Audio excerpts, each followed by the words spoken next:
Hi, Sarah here. I want to introduce you to the stacking tool in the library module of Adobe Lightroom. If you're a neat freak, you're going to love this tool, but it's also really useful for the rest of us just to help see the wood for the trees in a folder full of hundreds of images. We mainly use the stacking tool for condensing panoramic image sequences down to one thumbnail in the grid view.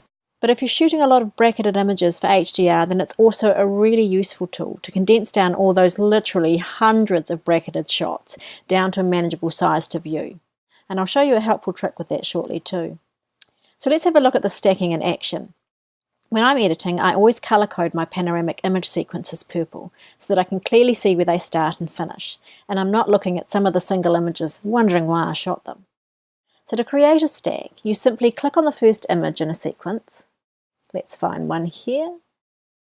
Hold down the Shift key and click on the last image in the sequence.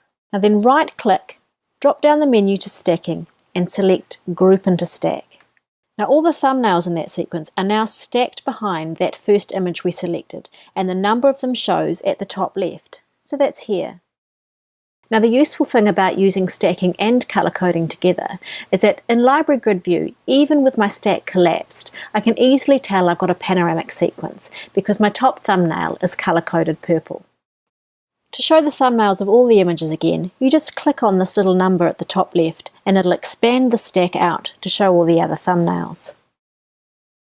Now here's my little trick that you may find useful with stacking, especially with HDR bracketed shots, because often your first image is really under or overexposed. So if we have a look at this group of images here, which I've shot bracketed for HDR editing, let's create a stack from those.